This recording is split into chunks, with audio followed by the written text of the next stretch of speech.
All right, Zach, we are going to walk through the steps to set up these brand new boards with some training materials and then a couple things that you need to clear off this board to help the teachers out when they come to their classroom with their brand new equipment. Go ahead, Zach. Awesome. The first thing you want to make sure is that you are connected to the internet. If you are not connected, you will have a red slash through that Wi-Fi icon.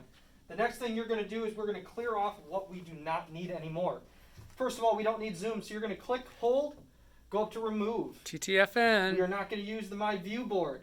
We'll use that later, just so you know, but right now we're trying to keep this real focused for them, so don't worry about that My View board yet. Same thing, we're going to take and get rid of that Viewcast sender for now. Again, that's another thing we'll look to grow into, but we're really talking about the 101. They need to get started. Correct, so we're going to go right into the browser.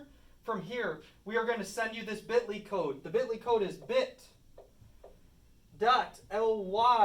and then you're going to slash, it's all caps, EPS. What does that stand for, Sean? Edina Public Schools. Awesome. Then we are going to type in panel, not panels, just one singular panel. He's wrong, though. That panel. I'm wrong. Uh-oh. Panel's not all caps. It's just lowercase. Just lowercase. There you go. Fixed it. There you go. You're going to hit enter. It's going to bring you right to this board. Ta-da! Welcome to your ViewSonic Active Panel. Will you tap that and just show them a quick thing of what's in there? See, what we have here is a collection of videos to help them get started. I'd recommend you look at this too so you have some familiarity with it. Feel free to send me some questions if it doesn't make sense. All right, continue on. Alrighty, so we want to make sure that we are on the first page when we bookmark. Google Slides will bookmark to whatever slide you were on when you stop, so you want to make sure you're on that page. We already bookmarked this thing, so you can see the star is so filled. You're going to click the star. And then it's going to From add here, that make bookmark. sure that that just stays the same. If you want to give it a different name, I don't care, but don't take that time. That seems like extra time for you, so don't do it. Then we're going to hit OK. Ours is going to say it already exists. Yours will say bookmark has saved.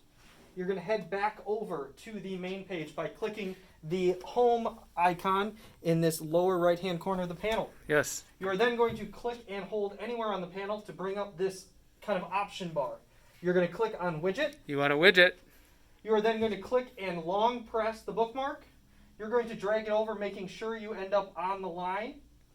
It will bring up your options for bookmarks. Click the ViewSonic, and boom, you now have it bookmarked onto your board. Show how it works. When the teacher walks in for the first time and they need to know more about their board, they can walk up, click on the red bookmark, and boom. Ta-da! There is the ViewSonic interactive slideshow where the teachers can then navigate their way through this and watch how to use their board. There you go. Thank you, everybody. Let us know if you have questions, but that should be the part to get them set up and get them going.